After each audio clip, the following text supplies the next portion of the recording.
Hi, everyone. Welcome to Spill the Tea Radio, where we interview awesome singer-songwriters and those who influence their lives. Spill the Tea Radio explores the journey, creativity, and inspiration behind the songs. My next guest is one of Canada's vocal treasures and heralds a new chapter in her extensive career with the 2023 release of her transformative album, Butterfly, a collaboration 4 years in the making with celebrated producer Lou Pomanti. Known for her work with internationally acclaimed artists and numerous song credits across various platforms globally, she is stepping firmly into the limelight with Butterfly, offering both original compositions and reimagined covers that resonate with emotional and thematic depth. Her musical journey entwines a personal and professional evolution as a multifaceted artist, prepared to elevate and inspire audiences with her compelling voice and heartfelt narratives. So, let's spill the tea with Robyn Black. Welcome, Robyn. Hello. Wow, that was an incredible intro. Thank you. Well, I need a copy of that. You need a copy of that? Happy to send it to you. Listen, I've been listening to your music, added it to my own personal playlists. You've got some incredible music that you and Lou have put together, but it's your vocals that really shine through, and our audience is going to get to hear one of your newest releases later on in the show. So let's talk about you. Let's find out about you and how you got involved with music. You come from a musical family, mom, Yes, dad, your brother is a jazz piano player, your husband is music. You're surrounded by music all the absolutely. time. So tell us about mom and dad, because they have a really interesting story about how they met. Yeah, they met when they were, teenagers growing up in Montreal and playing in a local band together. And, they've always had a passion for music, and they've definitely, you know, affected mine and my brother's desire to be musical as well. And yeah, I mean, they both ended up pursuing careers outside of music, but music was always such a big part of our family and always will be. So Did you yeah, ever ask them? Because when we hear about bands that are getting together, the bandmates get romantically involved. It yeah. might last for the rest of the tour. It might last for an album, and then they go their separate ways. Did you ever ask them, Mom, Dad, how did you stay together for so long? I think their relationship more so evolved after the band kind of phase of their lives. My mom was very young when she joined the band, so she was almost like the little sister to everybody. And then I think later on, a more romantic connection developed with my dad. I could be wrong, and they're going to listen to this and call me, be like, "What are you talking about?" But from my understanding, that's sort of where it went. And they had a lot of mutual friends and would see each other out a lot at parties, and it just sort of was a very natural kind of progression romantically. Now, your brother is a jazz pianist, although he didn't continue with his music career. He went into, he's a doctor. Yeah, he's a Um, psychiatrist. Now, the two of you, were you both professionally trained? Did you both pursue a higher education of music? So I had a couple of vocal coaches, and the main one was a classical vocal coach. So I did train classically because when you learn voice techniques from a classical foundation, it just really provides a lot of support as you kind of end up moving into the pop, more belty vocals if you do want to pursue that. So you just learn a lot of really good technique and vocal control, and that sort of provided me with a solid foundation to move from there. And my brother, I remember, my parents tried to have him classically trained in piano, but he hated it. So he ended up having, my parents found some cool young guy who was just a jazz piano player. So I don't actually think my brother learned a ton of theory. Like it was more, right into like a very creative jazz type of thing, as opposed to like moving through, levels of piano and learning the theory. And I know he can sight read a little bit, but it's more of sight reading chords. Mhm. Um, but I never had formal, like, I don't know theory either. Like, I cannot read off a piece of sheet music. I can follow where the notes go and give that, and it gives me an idea of where the melody's going. So if I'm somewhat familiar with the song, I'll be able to sort of pick it up a lot quicker. But I never had formal, like, I never, myself or my brother, we never did any schooling in music. We both ended up going to university. He had an undergrad in, I think it was kinesiology, then went on to physiotherapy. I did psychology, and then I got my Bachelor of Education, and then I got my Master's of Special Education. So we both definitely took more academic routes, but our music was always a huge part of our lives, and it's a big part of my identity as a person. Like, if I wasn't a singer, or if I couldn't all of a sudden couldn't sing or couldn't be a singer, I would lose a big part of myself. When we hear you say that you were classically trained, what I two thoughts come to my mind. Classically Mm-hmm. trained means trained by a professional. Mm-hmm. Other people might think classically trained means trained in opera. So it was Which is more of the yours? opera. It was Mhm. it was opera. So I had a vocal coach who had me singing operatic songs and using opera techniques and singing in that sort of head voice. Um, and I still remember all the songs I did, and a lot of musical theater songs too. It was a lot of Les Mis songs that were being sung in those ways. But yeah, it was definitely more opera as opposed to any sort of specific methodology that Mhm. is associated with a particular person or approach, or. I interviewed another singer-songwriter that was also trained in opera, trained classically in opera, and still studies today. She doesn't sing opera. She Mhm, sings, more folk mhm. songs.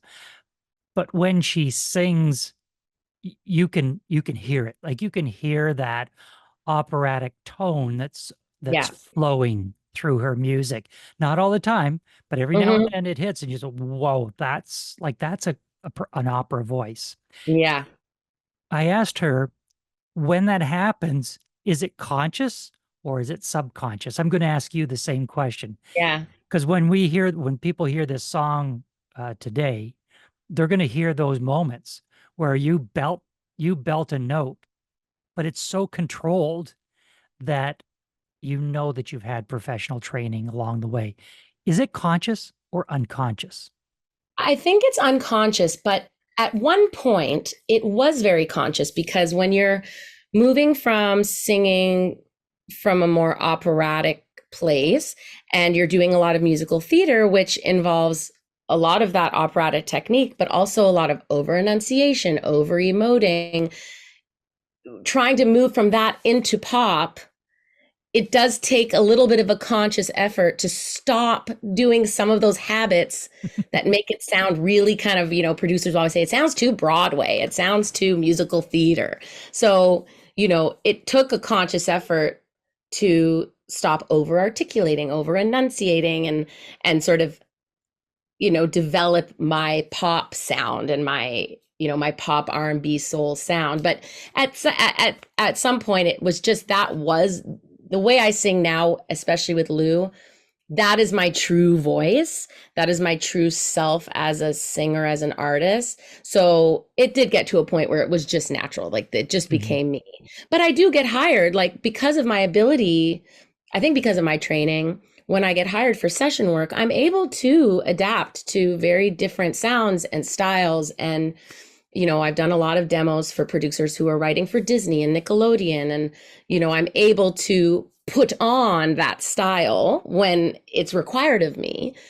But when I'm singing for myself, there's definitely more of that pop soul. And I try to use those techniques, but I gotta say, growing older now, I just, I don't know if I should say my age, but I just hit my 40s, and you know, I'm noticing, and I've noticed over the last few years, my voice changing.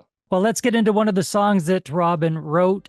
This song was released as a single in early 2024. It has a driving R&B bass line and has all the trimmings of a classic smooth jazz vibe. So let's take a listen to singer-songwriter Robyn Black and her song, Dreaming These Walls Away.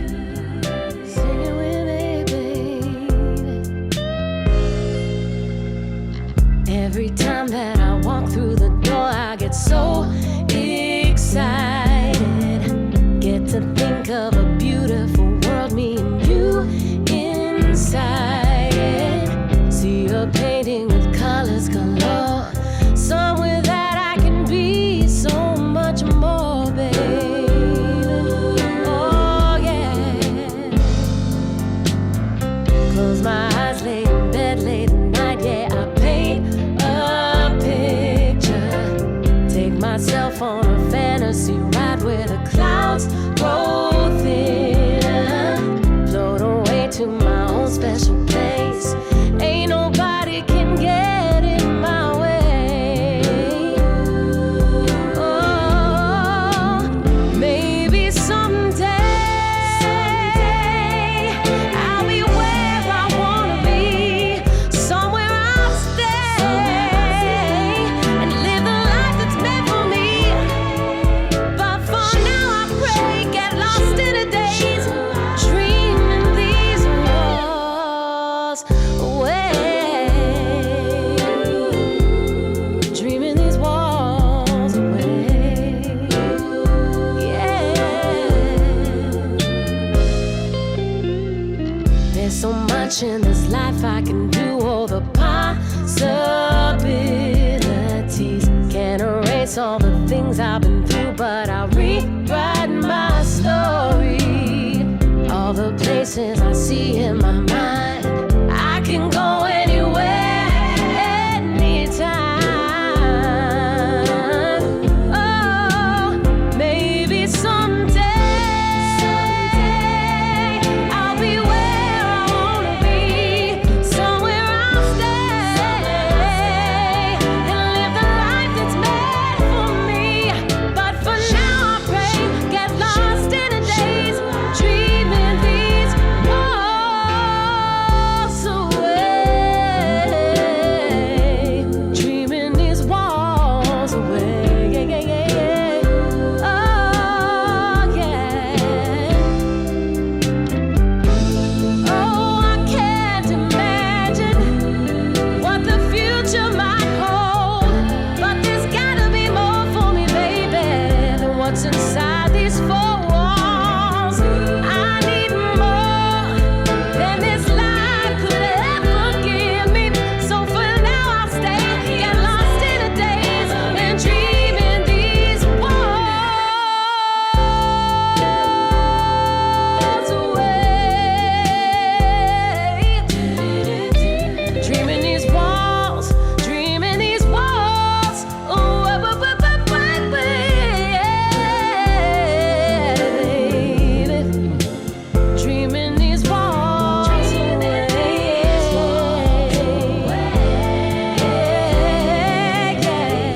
Said I'm dreaming, said I'm dreaming, said I'm dreaming, I'm dreaming these walls away. Said I'm dreaming, said I'm dreaming,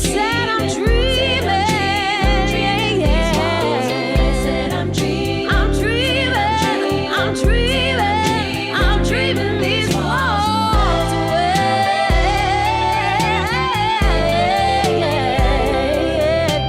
That was Dreaming These Walls Away by Robyn Black. Robyn, tell us about the song. What is the song about, and where did the inspiration come from to write this song? So it's kind of a fun story I like to tell. A producer that I've been working with since my teenage years, he, several years ago moved to LA, and he's become a very established and successful songwriter and producer. We've kept in touch over the years, and about a year ago now, maybe, he was in town for a premiere of a movie he was co-producer on. and we were sitting beside each other, and one of the lines from the movie, the movie's called Spinning Gold, and it is actually on Netflix. There was a line from the movie where a character said, I'm just gonna, be dreaming these walls away. And right away I just elbowed him, and I'm like, that's a hook, and I want to write it. And he's like, leave me alone. And then after the movie, I said, no, seriously, because in the movie I took up my phone and I wrote it down right away. And after the movie, I said, seriously, I want to write, that's a hook to me. It speaks to me. It calls to me. I need to write this. Do you want to write it with me? Do I need to ask anyone for permission to use these words? And I did actually approach the screenwriter, and I said, I really love this line from your movie. Can I write a song using this line? He's like, oh yeah, sure, whatever. I don't think anyone expected me to actually write it, but I did. I went to Lou and I said, we are writing this song. And at the time I was really loving the Alicia Keys does a version of it, and so does Prince. The I keep your picture beside my bed. And I was just couldn't stop listening to it. And I was like, I want to write a song with this same vibe. And so I remember I had been recording with Lou that day, something else. And then after the session, I said, let's just get started on this song. And I was still on the mic. I hadn't even left the microphone. And I airplayed him the Alicia Keys version of that song. And then I already kind of had some lyrics that I'd been working on. So he just started vibing on the piano with the similar groove, and I started singing, and then boom, the song was done. So that's the story. It's phenomenal to hear how these songs come together. I never get tired of hearing about the stories because they're all different, and it's so wonderful definitely when it does come together. So I know everybody who listened to this song did enjoy it. How do people find out more about you, Robyn? What's the website? What are the socials? Where can they go to find out more about your music and your performances? Absolutely. So my website usually has updated information. It's just Robyn with a Y, RobynBlack.Known. And I'm also on Facebook. I have a Facebook page, Robyn Black Music. Same with Instagram, Robyn Black Music. And I recently just started a TikTok page, and I'm pretty sure it's called Robyn Black Sings. We have been in conversation with Robyn Black. Robyn, thanks so much for being with us. Thank you so much for having me.